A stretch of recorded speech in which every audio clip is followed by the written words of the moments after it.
Buonasera, nuova edizione del nostro TG. In apertura gli aggiornamenti sul coronavirus con il consueto bollettino della Regione Calabria. I positivi salgono a 956, 28 in più rispetto a ieri.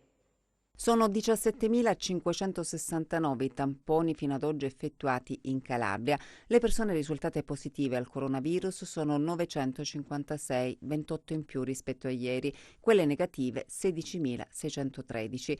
Territorialmente i casi positivi sono così distribuiti: a Catanzaro 57 in reparto, 5 in rianimazione, 85 in isolamento domiciliare, 23 guariti e 23 deceduti. A Cosenza 48 pazienti in reparto, 4 in rianimazione, 229 in isolamento domiciliare, 15 guariti e 19 deceduti. A Reggio Calabria 32 in reparto, 3 in rianimazione, 195 in isolamento domiciliare, 23 guariti e 15 deceduti. A Vibo 7 in reparto, 50 in isolamento domiciliare, 6 guariti e 5 deceduti. A Crotone 17 pazienti in reparto, 84 in isolamento domiciliare, 5 guariti e 6 deceduti. Le persone decedute vengono indicate nella provincia di provenienza e non in quelle in cui è avvenuto il decesso. I soggetti in quarantena volontaria sono 6.976, così distribuiti: a Cosenza 1.737, a Crotone 1.442, a Catanzaro 1.646, a Vibo Valentia 498 e a Reggio Calabria 1.653. Le persone giunte in Calabria che ad oggi si sono registrate al sito della Regione sono 14.483.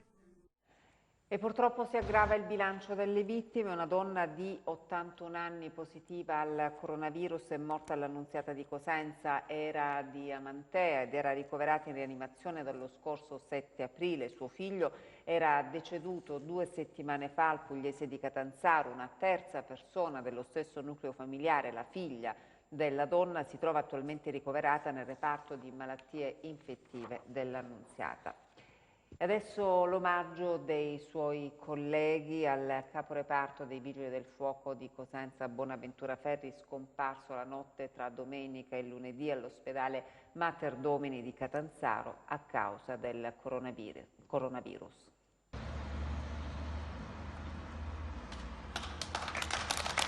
La caserma dei Vigili del Fuoco di Cosenza, la sua caserma, si è fermata questa mattina per ricordare Angelo Bonaventura Ferri, il caporeparto, morto ieri a Catanzaro, 51 anni, vittima del Covid-19. I colleghi schierati dinanzi l'ingresso del presidio di legalità in Viale della Repubblica, un minuto di silenzio, presenti anche i vigili urbani della città dei Bruzzi che hanno deposto una corona, simbolo del vuoto e del dolore che ha colpito la grande famiglia dei Vigili del Fuoco. Gli occhi lucidi e un applauso scrosciante per onorare la memoria, la carriera, l'operato di Angelo, che aveva seguito le orme del padre, anche lui vigile del fuoco. Pompiere dal 1996, Angelo Bonaventura Ferri, poi sindacalista della UIL, era risultato positivo al coronavirus il 13 marzo scorso. Il ricovero nel reparto di malattie infettive dell'Annunziata. Le sue condizioni a fine marzo sono peggiorate, tanto da richiedere il trasferimento in rianimazione. Successivamente in volo verso il Mater Domini della città capoluogo, dove purtroppo si è spento. Non aveva malattie pregresse. I sanitari hanno fatto di tutto per salvargli la vita, lo hanno curato con il farmaco sperimentale. Angelo ha combattuto fino alla fine, ma non ce l'ha fatta. Era abituato a lottare con garbo, signorilità, un uomo per bene, orgoglioso della sua divisa, un amico del TG10. Tante volte ai nostri microfoni ha rivendicato i diritti dei cittadini, alla sicurezza e i diritti dei colleghi impegnati nei soccorsi. A San Giovanni in Fiore la riapertura della caserma, un risultato di cui andava fiero. Resterà il sorriso, sorrideva spesso e chi lo ha conosciuto lo sa, un sorriso gentile, l'empatia che resta come un'impronta indelebile che nel virus, nella morte cancelleranno. Focolaio a Torano Castello, 33 tamponi positivi nella casa di cura Villa Torano e la governatrice Santelli ha disposto la chiusura del centro cosentino.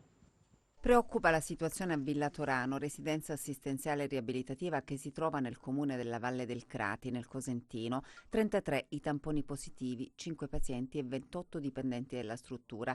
L'attenzione è massima e così nel primo pomeriggio di oggi Iole Santelli, presidente della Regione, ha firmato l'ordinanza che dispone la chiusura del comune di Torano Castello, una decisione che si è resa necessaria proprio alla luce dei recenti casi di positività al coronavirus verificatisi soprattutto tra il personale sanitario della casa di cura.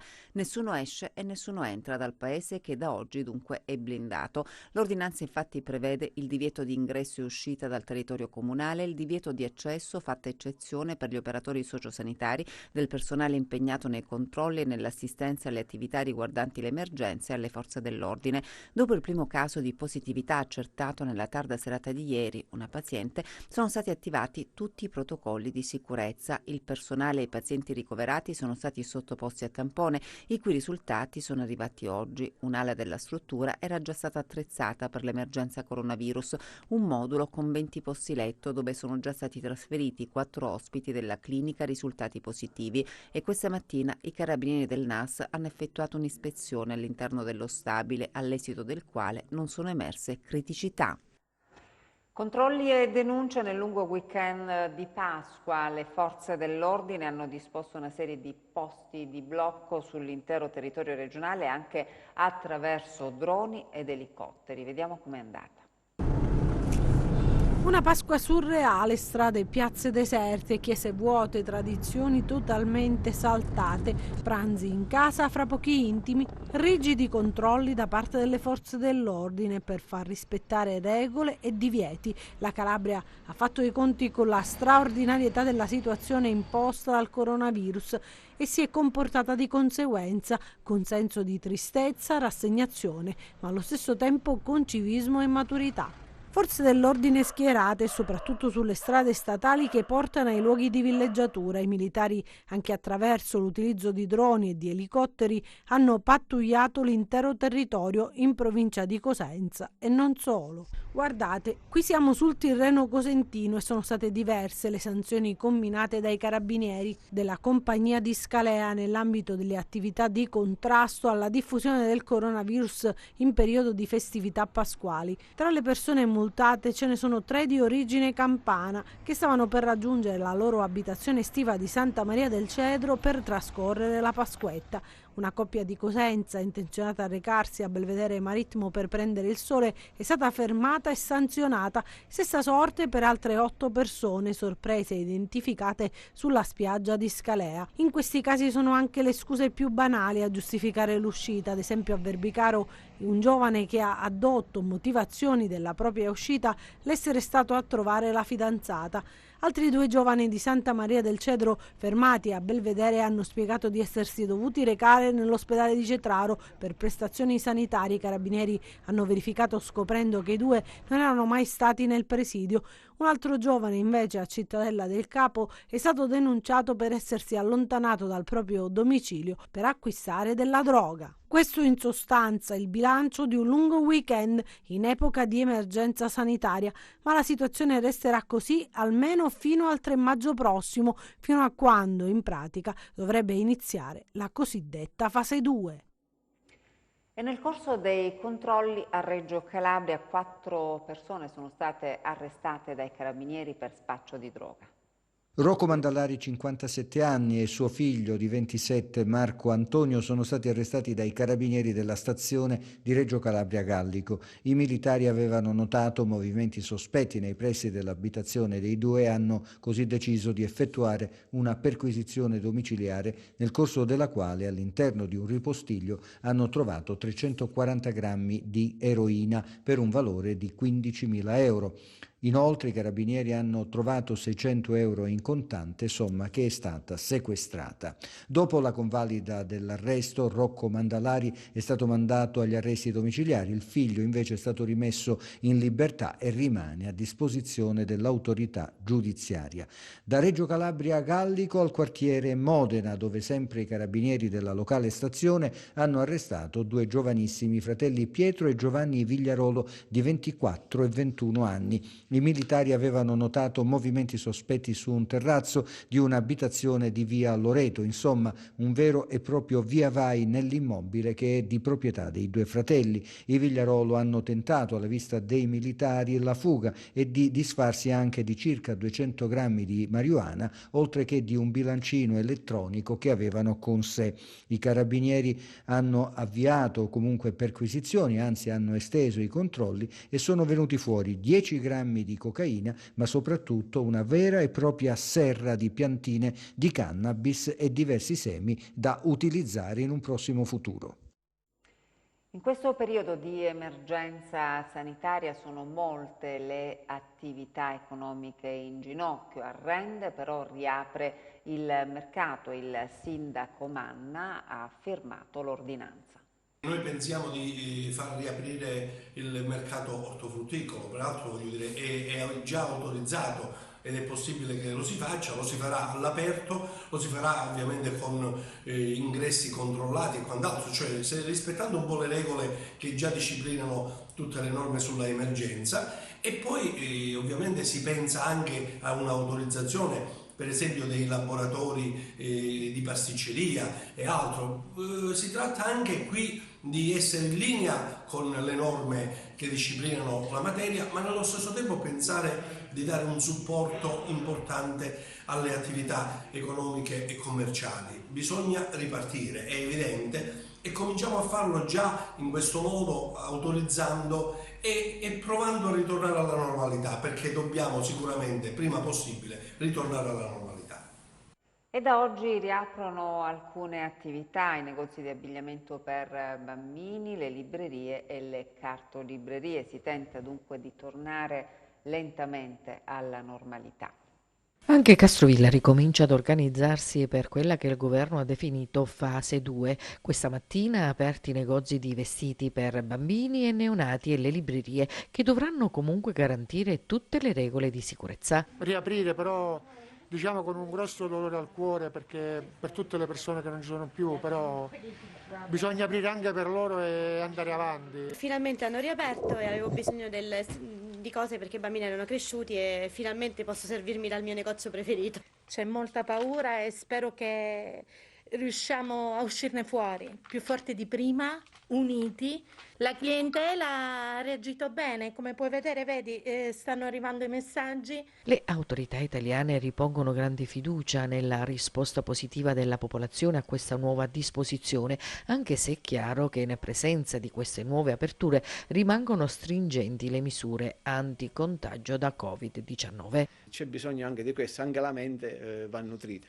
La gente mi sta chiamando, naturalmente ci sono parecchi libri che erano rimasti da consegnare prima del 13 di marzo, adesso piano piano, insomma, con i tempi e con le dovute precauzioni. Insomma. Non conviene ancora aprire secondo il mio punto di vista personale, anche perché non c'è nessuno in giro, perché siamo rispettosi delle regole. Finalmente si riapre, termina questo periodo di chiusura forzata, almeno con un inizio che vuole essere non solo simbolico, ma anche significativo di come la libreria sia un posto in cui il presidio della vita, che non è solo vita nuda ma è vita ricca di altro, possa proporsi. È una mattinata particolare, riapriamo con tutti quanti i criteri stabiliti nella normativa antivirus, e la cosa più bella è che diverse persone aspettavano questo momento. Abbiamo avuto una costante frequentazione, sempre nei limiti stabiliti dalla normativa in vigore, di lettori che aspettavano questo momento con ansia. Molti hanno già usufruito del nostro servizio di consegna a domicilio. La nostra scelta come libreria Mondadori di Cosenza è stata quella di lasciare aperta la libreria dalle 9:30 all'1 ogni mattina e poi di ricevere delle prenotazioni a cui daremo seguito subito con la consegna dei libri a domicilio nel pomeriggio. Aspettiamo che questa nostra proposta, che vive tra l'altro di questo momento singolare, noi abbiamo lanciato il concorso L'Antivirus, è un concorso letterario che permetterà a chi ne avrà desiderio di pubblicare un suo racconto di questa quarantena con l'editore Edizioni Erranti. Aspettiamo entro fine mese che vengano a noi sul nostro indirizzo email questi racconti, per poter poi far sì che ci sia, superato il momento ancora critico, un momento di festa, un momento in cui lettori, che sono anche scrittori, si possano incontrare in un roboante saluto alla fine dell'emergenza. Un saluto a tutti da me, da Silverio e da chi in questo momento sceglie i libri leggendoli. E vediamo come si vive questo momento di emergenza sanitaria nella casa di Zaccheo a Francavilla Marittima, struttura che accoglie fanciulli maltrattati. Anche all'interno del centro di accoglienza La Casa di Zaccheo a Francavilla Marittima, che ospita bambini e adolescenti che vivono in situazioni di maltrattamento familiare e sociale, si è festeggiata in tono minore la Santa Pasqua. Com'è cambiata in questo momento storico l'organizzazione del centro specialistico che, lo ricordiamo, accoglie minori di entrambi i sessi ed età compresa tra i 6 e i 15 anni. Il mio lavoro a seguito dell'emergenza epidemiologica da coronavirus ha subito delle notevoli variazioni. Nonostante io sia dotata di appositi dispositivi di protezione individuale, non entro a contatto diretto né con i minori ospiti della struttura né con i miei colleghi per una maggiore tutela. Sebbene siamo riusciti a organizzarci e a proseguire con il nostro lavoro, speriamo tutti di ritornare alla normalità il prima possibile e lo speriamo soprattutto per i ragazzi che attualmente si trovano alla Casa di Zaccheo. L'attività educativa è rimasta la stessa, però l'organizzazione del lavoro è venuta a mutarsi.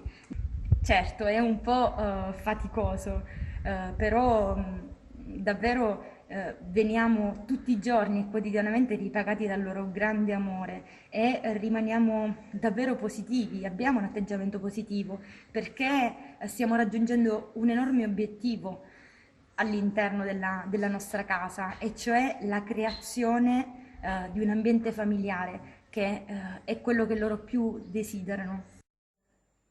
Una bella iniziativa quella promossa dal consigliere regionale Pierluigi Caputo, che ha donato alcuni tablet ai malati ricoverati all'Annunziata di Cosenza nel reparto di malattie infettive per mettersi in contatto con i loro familiari. Tablet ai pazienti dell'ospedale di Cosenza ricoverati in malattie infettive per vedere e sentire attraverso lo schermo il calore e l'affetto dei propri cari. È un'iniziativa del consigliere regionale Pierluigi Caputo, che ha voluto così dare il proprio sostegno concreto a chi lotta quotidianamente contro il Covid e non può ricevere conforto e assistenza dai familiari, un modo per sentirsi vicini e nello stesso tempo più forti per combattere il coronavirus. Ho pensato che poteva essere una buona idea in questo brutto periodo, un sorriso, un'emozione a chi non riesce a vedere i propri familiari nella lotta contro l'invisibile, e per questo motivo ho ritenuto giusto farlo. Abbiamo bisogno di aiutarci l'uno con l'altro e le istituzioni hanno il dovere di far sentire la propria presenza. Oltre a questo ho ritenuto fare altre azioni, come donare alcuni fonendoscopi elettrici Bluetooth al reparto di anestesia e rianimazione del nostro ospedale cittadino, e altre donazioni ad associazioni e enti che si occupano in questo momento di garantire il pranzo e la cena a molte famiglie bisognose in difficoltà. La Calabria sta reagendo bene, molto bene, sono sicuro che presto ci riabbracceremo. In ultimo un ringraziamento speciale a tutti gli operatori sanitari che in questo momento non si stanno risparmiando e stanno facendo un grosso lavoro per salvare le vite umane. Quindi a loro va un ringraziamento di cuore per quello che stanno facendo. E tablet donati a bambini e anziani anche dalla Federanziani Calabria. Questo virus ha attaccato tantissimo la categoria dalla quale io mi occupo, che sono gli anziani.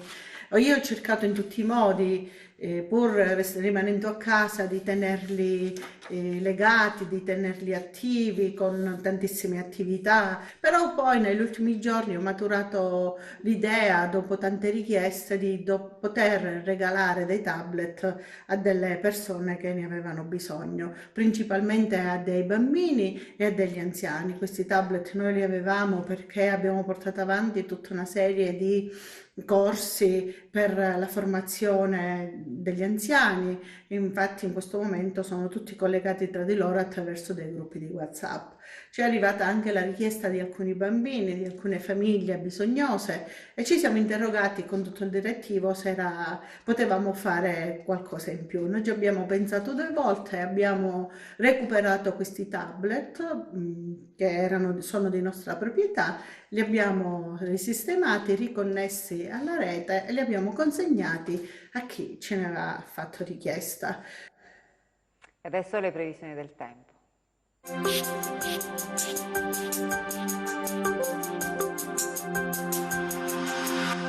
Come anticipato nella puntata precedente, il transito di un fronte perturbato sull'area balcanica proveniente dalla Scandinavia causerà un parziale e momentaneo cedimento dell'anticiclone. Sulla Calabria si avvertiranno deboli e veloci effetti che dalla seconda parte della giornata di martedì inizierà un momentaneo calo delle temperature che si esaurirà nella giornata di mercoledì. Domani residua nuvolosità in rapido miglioramento, con temperature in ulteriore diminuzione. Passiamo a mari e venti, domani poco mosso il Mar Tirreno, mosso a tratti molto mosso il Mar Ionio, con venti dai settori settentrionali. Per essere sempre aggiornati sull'evoluzione delle condizioni meteo vi rimando, oltre al nostro sito web www.meteoincalabria.com, anche alla nostra pagina Facebook Meteo in Calabria. Vi lascio adesso alla nostra copertina di chiusura, grazie per l'attenzione e buona serata.